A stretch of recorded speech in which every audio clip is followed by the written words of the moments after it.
마태복음 7장 1절에서 5절까지의 말씀.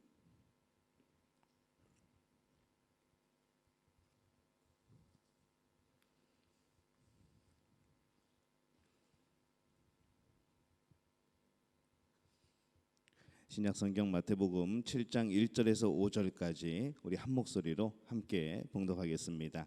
비판을 받지 아니하려거든 비판하지 말라.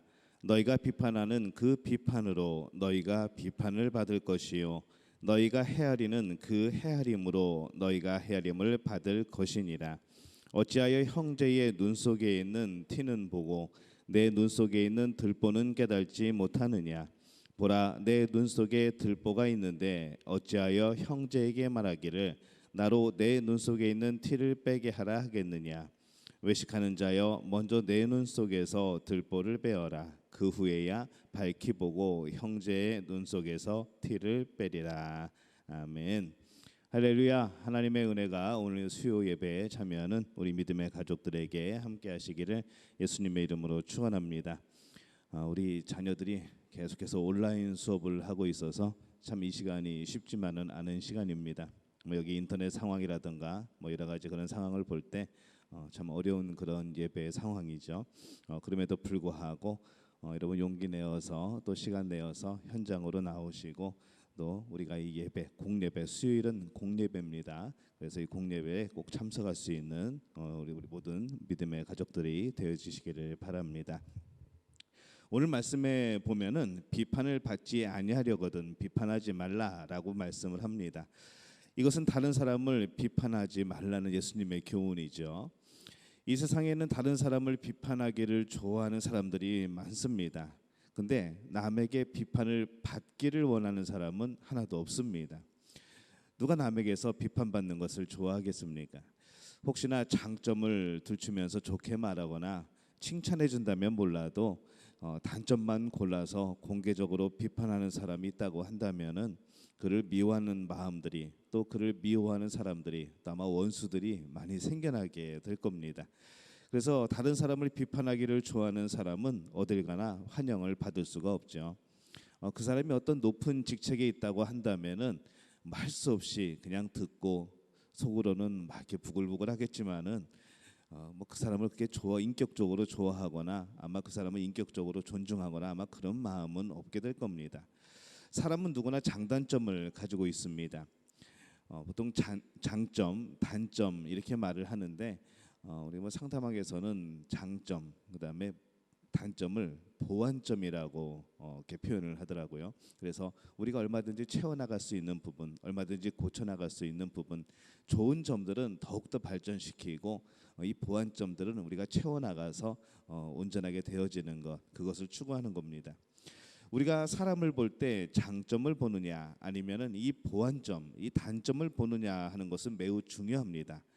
똑같은 사람을 보더라도 그 사람의 장점을 중심으로 보는 사람이 있고 그 사람의 보완점을 중심으로 보는 사람이 있는 것이죠. 다른 사람의 장점을 많이 보고 칭찬해주고 격려해주게 되면은 어디를 가나 사랑을 받게 됩니다. 하지만 반대로 다른 사람의 장점은 보지 않고 늘 잘못한 것, 늘 단점만을 보려고 하면은 당연히 좋은 이야기가 나오지 않죠.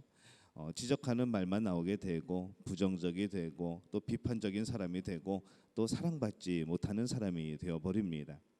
우리 부부간에도 마찬가지이죠. 사실 부부는 제일 가깝게 지내는 사람이기 때문에 누구보다도 서로를 잘 압니다. 어떤 면에서는 비밀이라고 할 것이 거의 없는 그런 관계이죠. 그 누구보다 장점도 많이 알고 단점도 많이 아는 그런 관계입니다. 근데 이 상대편의 단점만 보고 말을 한다고 한다면은 그 가정은 어떻게 하루라도 편할 날이 어디 있겠습니까? 매일매일이 그냥 싸움의 연속이 되는 것이죠.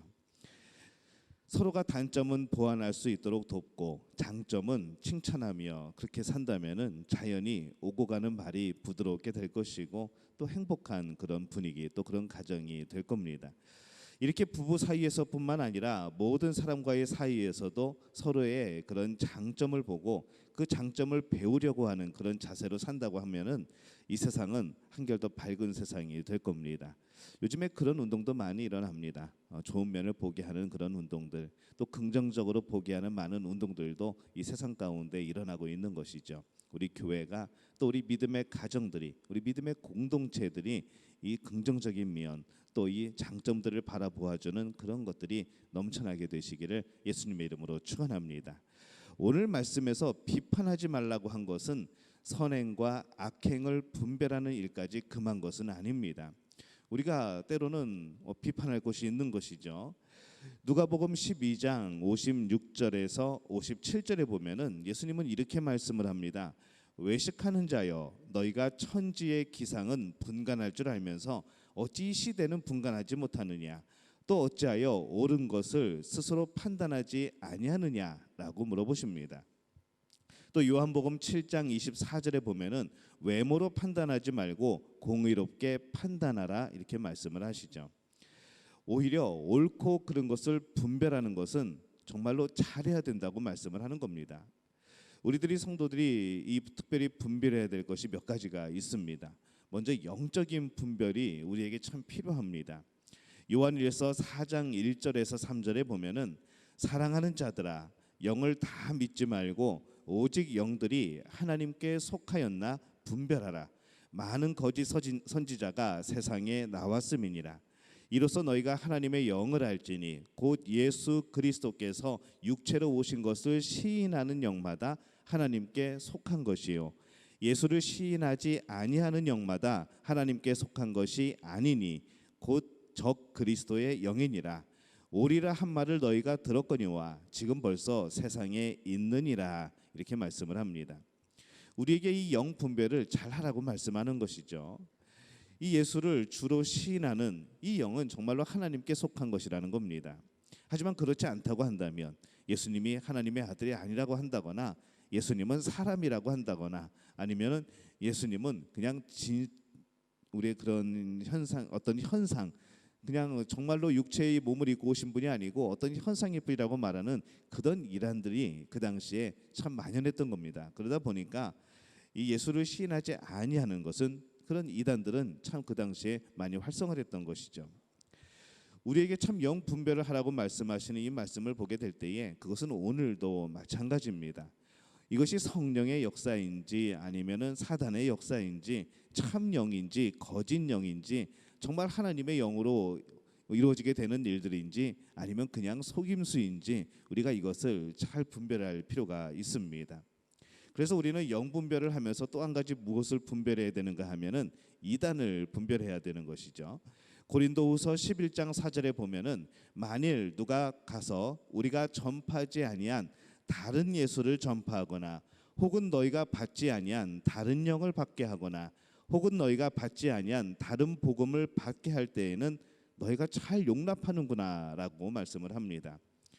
분명히 예수 그리스도에 대한 그런 복음이 아닌데 다른 예수를 말하는 잘못된 그런 복음인데 또 다른 영, 다른 역사들 하나님의 역사가 아니라 정말 사단의 역사들인데 오히려 그것은 더 관심을 가지고 그것을 더 받아들이는 그 모습을 보면서 이 안타까움에서 또 교훈의 마음으로 하는 말씀이 바로 이 말씀입니다. 교회에서 성경 공부하면은 잘 오지 않습니다. 근데 희한하게도 어디 이단의 그런 성경 공부나 아니면 그런 다른 이상한 모임은 참 어떻게 소문도 잘 듣고 잘 참석을 하는 것이죠.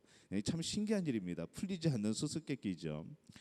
요한이서 1장 7절에서 11절에 보면은 미혹하는 자가 세상에 많이 나왔나니 이는 예수 그리스도께서 육체로 오심을 부인하는 자라. 이런 자가 미혹하는 자요 적 그리스도니 너희는 스스로 삼가 우리가 일한 것을 잃지 말고 오직 온전한 상을 받으라. 지나쳐 그리스도의 교훈 안에 거하지 아니하는 자는 다 하나님을 모시지 못하되 교훈 안에 거하는 그 사람은 아버지와 아들을 모시느니라. 누구든지 이 교훈을 가지고 너희에게 나아가거든 그를 집에 들이지도 말고 인사하지도 말라.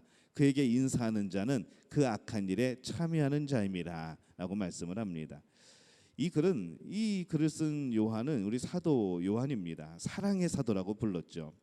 정말로 그 사랑을 중시하고 그렇게 표현을 했지만은 이단에 대해서만큼은 철저히 배격하라고 그렇게 말씀을 하고 있습니다. 사랑이 아무리 중요해도 이단까지 사랑할 수는 없는 것이죠. 그 사람, 그 영혼은 불쌍히 여기고 기도해 주어야 하지만은 그 이단 사상 자체까지 사랑할 수는 없는 겁니다. 그래서 또 우리는 한 가지 더 거짓 선지자를 분별할 수 있어야 되는 것이죠. 마태복음 7장 15절에서 18절에 보면은 이렇게 말씀을 합니다. 거짓 선지자들을 삼가라. 양의 옷을 입고 너희에게 나아오나 속에는 노략질하는 일이라. 그들의 열매로 그들을 알지니 가시나무에서 포도를 또는 엉겅퀴에서 무화과를 따겠느냐. 이와 같이 좋은 나무마다 아름다운 열매를 맺고 못된 나무가 나쁜 열매를 맺나니 좋은 나무가 나쁜 열매를 맺을 수 없고 못된 나무가 아름다운 열매를 맺을 수 없느니라. 이렇게 말씀을 합니다. 이 마지막 때에 거짓 선지자들이 많이 나온다고 하죠. 인도네시아도 제가 이렇게 가끔 보면은 좀 이상한 데가 많습니다. 뭐 부지기수죠. 분명히 교회 같은 모습인 것 같은데 이 온전한 그런 교회의 모습이 아니고 뭔가 이것저것 섞인 것 같은 그런 모습들의 집회들이 많이 있습니다. 여러분 잘 분별하셔야 됩니다. 비슷하다고 무조건 복음이 아니고 비슷하다고 무조건 교회가 아닌 것이죠. 이 마지막 때에는 거짓 선자들이 많이 나와서 거짓 표적 또 거짓 기사를 많이 행하게 됩니다. 무조건 기적이 일어난다고 해서 무조건 치유가 일어난다고 해서 그것이 올바로 된 것이라는 보장은 없다는 것이죠. 하나님의 말씀 곧 진리를 통해서 그것을 분별해야지 그 사람이 행한 표적만을 보고 하나님의 종인 줄 알면 안 된다는 겁니다. 참 어려운 것이죠. 그래서 우리가 그런 마음을 품고 어떤 일을 분별을 해야 되는가 하면은 빛과 어두움의 일을 분별을 할 수 있어야 합니다. 에베소서 5장 8절에서 10절에 보면은 너희가 전에는 어둠이더니 이제는 주 안에서 빛이라. 빛의 자녀들처럼 행하라. 빛의 열매는 모든 착함과 의로움과 진실함에 있느니라. 주를 기쁘시게 할 것이 무엇인가 시험하여 보라라고 말씀을 합니다. 또 디모데후서 2장 15절 말씀에 보면은 이 사도 바울은 디모데에게 너는 진리의 말씀을 옳게 분별하여 부끄러울 것이 없는 일꾼으로 인정된 자로 자신을 하나님 앞에 드리기를 힘쓰라 이렇게 말씀을 합니다. 모든 일을 하되 과연 이것이 하나님이 기뻐하시는 일인지 하나님이 싫어하시는 이 어두움의 일인지 옳게 분별을 하라는 것이죠. 어두움의 일에 참여하지 아니할 뿐 아니라 그것을 책망하라는 겁니다. 비판은 그럴 때 하는 겁니다. 그래서 예수님의 말씀은 옳고 그른 것을 분별하는 것을 금하는 그런 말씀이 아니고 예수님께서 비판하지 말라고 한 것은 다른 사람의 허물을 들춰내면서까지 비난하는 그런 행위를 지적하신 겁니다. 그러면 예수님께서 왜 이렇게 다른 사람을 비판하는 행위를 하지 말라고 그렇게 말씀을 하셨을까요? 우리 인간의 모습 때문에 그렇습니다. 인간은 정확하게 판단할 만한 그런 능력이 없는 존재입니다. 우리가 사람을 보고 안다는 것은 모두가 정확하다고 할 수 없는 것이죠. 우리가 우리의 눈을 가지고 많은 것을 바라보지만은 우리에게는 착시 현상이라는 것도 있습니다. 분명히 왜곡되어 보이는 것이죠. 똑바로 보이지 않고 왜곡되어 보이고 다른 것을 표현했는데 전혀 다른 것으로 인식을 하게 되고 우리가 보는 것도 그렇습니다. 우리가 귀에 들리는 것도 우리가 아는 것, 우리가 익숙한 것 그런 위주로 우리는 듣게 되어 있습니다. 우리가 생각하는 것 앞에 어떤 조그만 짧은 이야기만 들어도 뒤에 내용은 어떻겠구나 하면서 내 경험이 그 안에 들어가고 내 생각이 그 안에 들어가면서 결론은 전혀 다른 것인데 우리는 앞부분만 듣고 모든 것을 판단하게 되어지지요. 전체를 본 것이 아니고 일부분을 본 것이기 때문에 우리는 정확하게 볼 수가 없습니다. 또 아는 것보다 우리는 더 모르는 것이 많습니다. 그러다 보니까 올바르게 판단을 할 수가 없죠. 또 우리에게는 하나님이 주신 귀한 선물인 감정이라는 게 있습니다. 근데 이 감정이 하나님을 향하여서 우리의 모든 것을 드리게 되는 이 예배 가운데 나타나는 그런 감정은 참 복되고 우리에게 주시는 참 풍성한 그런 감각인데 이 감정 때문에 이 상황을 왜곡시키는 일들이 생겨나게 되는 것이죠. 우리의 감정은 속이기 쉽습니다. 우리의 감정은 거짓으로 이끌어내기 쉽습니다. 그렇기 때문에 이 감정 때문에 우리가 오해를 일으키고 오류를 일으키는 일들이 참 많아집니다. 그래서 인간은 정확하게 판단할 능력이 없는 겁니다. 그래서 이 다른 사람을 비판하는 행위를 하지 말라고 하신 것이죠. 사람은 똑같은 것을 보아도 어떤 상태, 지금 어떤 마음, 어떤 기분을 가지고 있느냐에 따라서 그 보는 것이 또 달라집니다. 우리가 그림 전시회를 가가지고 그림을 보면은 보는 사람마다 생각이 다릅니다. 느낌이 다르죠. 감흥이 다릅니다. 해석도 다릅니다. 그런 것이죠. 사랑하는 감정을 가지고 볼 때는 모두가 아름답게 보이지만 미운 감정을 가지고 보면은 모두가 추하게 보이는 겁니다. 우리 청소년들이 이제 여자친구를 사귀죠. 그러면 그들이 하는 말이 있습니다. 온 세상이 아름다워 보인다고 그럽니다. 처음에 이제 사랑을 시작했을 때, 이제 사귀기로 했을 때 그 기쁜 마음에 온 세상이 아름다워 보인다고들 표현을 합니다. 그런데 헤어지고 나면 어떨까요? 온 세상이 지옥 같은 것이죠.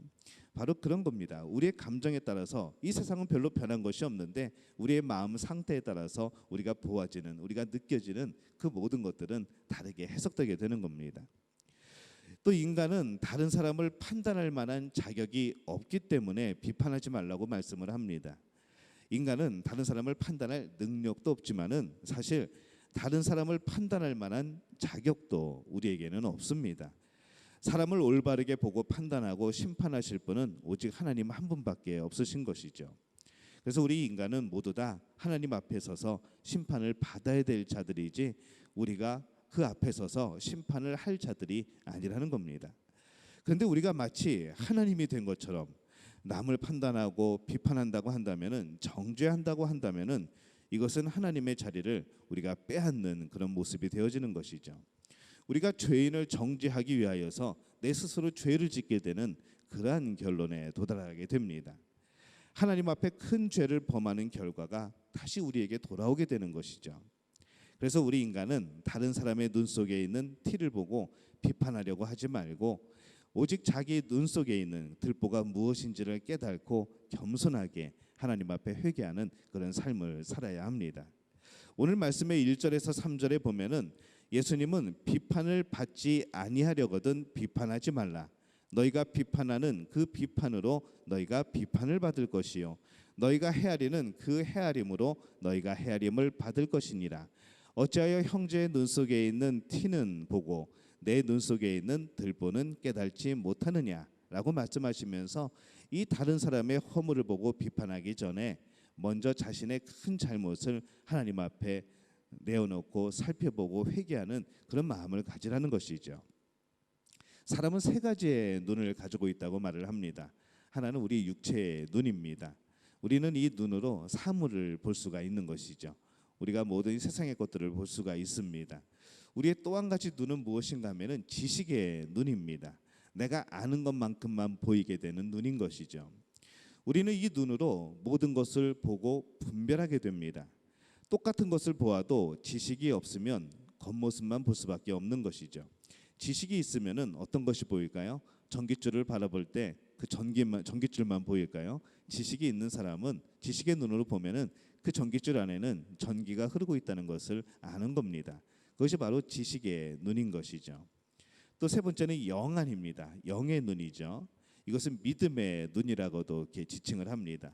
이 믿음의 눈으로 이 세상을 주장하시는 하나님의 역사들을 보는 것이죠. 우리가 무엇을 따라 행하여야 되는가, 무엇을 따라 살아야 되는가, 그것은 우리의 영의 눈이 열려서 성령님이 어떻게 움직이고 계신가, 성령님께서 지금 무엇을 하시려고 하는가, 성령께서 나를 지금 어디로 이끌어가고 계신가, 이것을 볼 수 있는 눈이 바로 영의 눈이라는 겁니다. 그래서 우리의 삶에서 신앙생활을 하기 위해서는 이 영의 눈이 필요한 것이죠. 우리 육체의 눈도 필요하고 또 우리 지식의 눈도 필요하고 우리의 영의 눈도 필요한 겁니다. 하지만 우리가 정말로 이단을 구별하기 위해서 또 우리가 하나님의 뜻과 아닌 것을 분별하기 위해서 필요한 것은 바로 영의 눈인 것이죠. 믿음의 눈인 겁니다.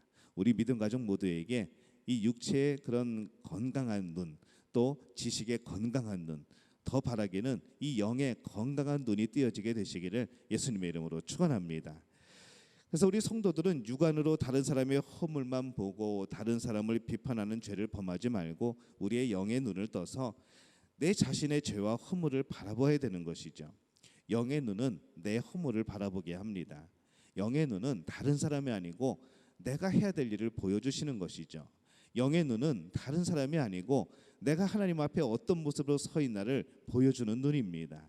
그래서 영의 눈으로 저 사람은 무슨 죄를 지었는가라고 쳐다보는 것이 아니라 그 눈은 나를 바라보는 눈이죠. 하나님 앞에 서 있는 나의 모습, 하나님과의 일대일의 관계에서 나는 어떠한 모습인가를 보는 눈, 그 영의 눈입니다. 그래서 영의 눈이 참 중요합니다. 그래서 이 영의 눈이 띄어진 사람들은 웬만하면 남을 비판하지 않습니다. 그 사람의 허물보다 내 허물이 더 크게 보이기 때문에 그런 것이죠. 우리가 다른 사람의 허물을 덮어줄 줄 아는 이 겸손한 마음을 갖게 되시기를 바랍니다.